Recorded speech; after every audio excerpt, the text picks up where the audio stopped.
dice que solo busca crear conciencia. La Tepecita responde a las críticas tras exponer la infidelidad de su mamá.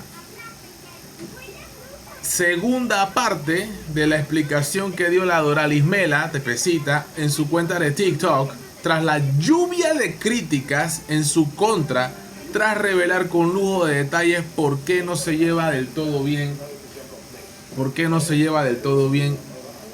con su mamá, ¿verdad?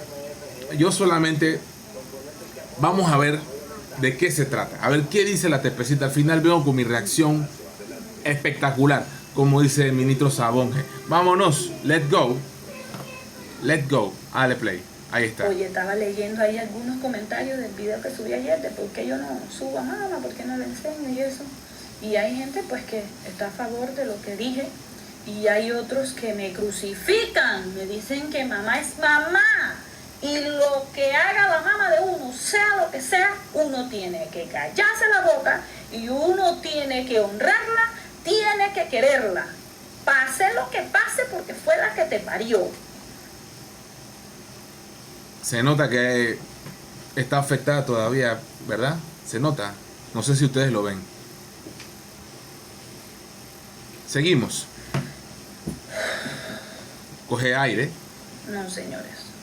No. Los hijos sí tenemos que respetar a nuestros padres. Sí. Los padres también tienen que respetar a sus hijos. Correcto. Porque, a ver, aquí hago un paréntesis. Yo como papá y yo como hijo. También tenemos que respetar a nuestros hijos, por supuesto. Es que los hijos son prestados, no son nuestros, de nuestra propiedad. Es una misión hermosa que nos ha regalado Dios para educar y criar a nuestros hijos. Enseñarles lo que nosotros, porque Dios es tan maravilloso que nos da a nosotros los padres la potestad de considerar qué es correcto y qué es incorrecto. Pero si estamos los papás un poquito desviados de lo correcto y lo incorrecto según las leyes, porque hay instancias superiores, ¿verdad? Hay leyes, hay juzgados, hay constitución en un país. Entonces, pues por supuesto, porque se han visto muchos casos, y eso no es nuevo, desde los tiempos de Jesucristo se han visto casos de padres que maltratan, que abusan, lamentablemente, de los hijos, ¿verdad? Entonces, eso también, eso se cae de su peso, es obvio. Pero bueno, es muy polémico. Seguimos. Nada más digo que es verdad, también los padres tienen que respetar a los hijos. Claro que sí. No abusar de su poder, como dice el gran filósofo Spider-Man. Un gran poder conlleva una gran responsabilidad. Seguimos. En nuestras familias, no solamente en la mía, sino en la de muchos de ustedes, porque ustedes mismos me escriben y me cuentan sus historias, que son hasta peores que las mías.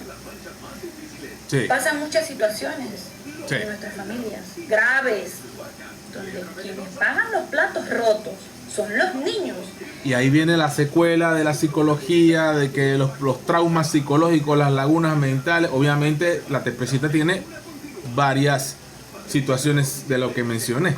Y lastimosamente, la familia no se va en contra de la persona que hizo la trastada. La familia se va en contra de los niños. Encima de que uno está creciendo todo traumado, pagando platos rotos que provocó otro, situaciones que los niños jamás deberían pasar. Encima te amenazan, cállate la boca, esto no puede salir de aquí, secreto a voces. ¿Cómo crecen esos niños, oye? Crecen muy mal. Por eso es que hay tanto loco en la calle y tanta loca en la calle y tanto político también. Por Dios y María Santísima, no me voy lejos. Mira, cuando yo tenía entre 10 y 11 años, un tío mío, hermano de mi mamá, intentó abusar de mí. Y se ve mucho, y no es porque sea el interior, se ve en todos lados. Qué lamentable. En mi casa, allá los negros. Y yo hablaba, por eso no lo volví a intentar, porque yo con esta boca que tengo, yo me defendí y yo lo dije. Y que canta bien.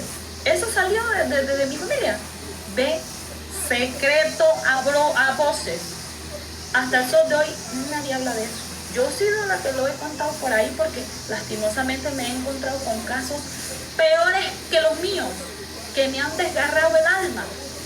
Yo tenía entre 10 y 11 años, me he encontrado con casos de niños de 3, 4, 5 años que a mí me parte el corazón y me obligan a hablar. Es un tema muy complejo. Para crear conciencia. Sí. Que eso de guardar silencio entre familias perjudica a los niños. Para eso hay leyes. A eso está el juzgado, ¿no? De que pasan situaciones gravísimas. El órgano judicial. Tienen que callarse la boca, eso no puede ser por María Santísima, no. Y yo no hablo para dejar a nadie mal. Yo no tengo la culpa de lo que hicieron los adultos cuando yo era niña. Usted no tiene la culpa de lo que hicieron sus padres cuando usted era niño. Totalmente de acuerdo. O sus tíos, yo no sé. Simplemente que uno cuenta las cosas. Porque uno ya puedo hablar. Yo tuve años que yo decía algo y a mí se me hacía como un nudo aquí, ve. Yo sentía que a mí me amarraban el pescuezo así, ve. No hables. Y hasta el sol de hoy a mí, la familia me amenaza. Cállate la boca, te vamos a demandar. Señores, no es mentira, es verdad. Hay división dentro de la familia de la Tepecita, por lo que veo. Uno no está haciendo ni show, uno no está inventando nada, ni para generar, ni para nada. Se ha abierto la caja de Pandora en la familia de la Tepecita, tanto por parte de papá como por parte de mamá.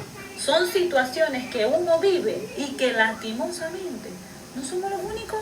Son historias muy comunes. Yo creo que esto no se va a quedar así. Yo creo que alguien va a salir a decir algo. Ay, ay, ay. Que hasta el sol de hoy se siguen viviendo.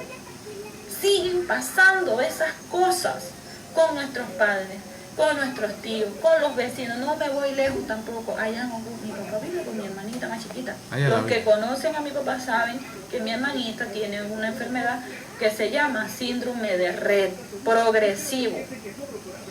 O sea, que en vez de mejorar con los años ya va a retroceder y va para abajo de nuevo. Así es, búsquelo en Google para que vea que yo no estoy diciendo mentira. Yo a esa niña la protejo. En mi casa, mis vecinos, yo no hablo con los vecinos míos. Yo llego, yo me pongo brava. ¿Por qué? Porque ellos toman y eso a mí no me da confianza. Yo llego, yo pongo mi cara de amargada. Yo no quiero, yo le digo a papá, yo no quiero a nadie en mi casa. ¿Por qué? Para proteger a la niña. Porque cuando a mí me pasó lo que me pasó, que yo tenía entre 10 y 11 años, yo hablaba. Pero mi hermanita no habla. No habla. Si a ella le hacen algo, yo me vuelvo loca. ¿Cómo esa niña se va a defender? De verdad que tiene muchos temas ahí, Doralis, en el coco, ¿ah? Dios. Entonces yo cuento las cosas para crear conciencia. No es para dejar mal a mi madre. No. Ya yo he trabajado durante muchos años para quitar ese odio. Obviamente vas a sentir algo de dolor porque uno no es de palo, a ti te duele. Pero el odio, el rencor, no. Uno lo va trabajando con los años y todavía falta. Lo último que pagué, imagínate, pagar plata para poder yo salir adelante, poder yo ayudar a los hermanos, porque como soy la hermana mayor, yo he tratado de, como la gallina, agarrarlos aquí. Y lo último que pagué fue un, ¿cómo se llama? Reprogramador mental, que a veces sale por ahí por la televisión. Es más, se los puedo poner. ¿Qué es un reprogramador mental? Para que vean, se lo puedo llamar un día, para que hable con ustedes, para que vean que no es mentira, que hasta con él fui. Un reprogramador mental. Ya la vida, eso la pararon ahí porque esto seguía. Bueno, qué locura con la Tepecita. On fire la situación. Yo digo que esto no se va a quedar así, que alguien del círculo familiar de la Tepecita va a hablar, o algún vecino o alguna persona va a decir algo, porque, hey, yo insisto con que la moneda tiene dos caras y hay que ver la otra parte. Ya van dos veces, en esta ocasión no es que defendió, sí, defendió, pero su posición. O sea que van 2-0. No, 2 y todavía el otro equipo no ha ido a batear. ¿Qué puedo decir yo aquí al respecto? No puedo decir nada nuevamente. Menos cada vez que sé más, menos sé. Cada vez que sé más, me doy cuenta que menos sé de lo que está pasando aquí. Pero sí que es evidente de que hay un problema allí y que hablarlo ayuda. Por supuesto, psicológicamente eso ayuda. Ahora, hay que proteger a la familia. Complicado el tema, ¿no? Complicado. Sigo diciendo que estas cosas sería mejor de ventilarlas de forma privada, pero como ella es una figura pública y lo expone públicamente, todos los panameños podemos opinar. Claro, en libertad y en democracia y en derecho, ¿no? Por supuesto, marcando siempre el respeto. Cosa que ustedes saben que siempre me ha encantado de Doralis Mela, su personalidad, su forma de ser, su vida artística, y yo la admiro profesionalmente hablando. Aunque puede que esté de acuerdo o en desacuerdo en algunas cosas que ella diga, no importa eso, lo que importa es que el video que ella está haciendo es público y todos podemos hablar de él, ya que ella lo expone. Y eso es lo que hacemos en tu canal Reacciona You Know. Reacciona tú ahora. You Know.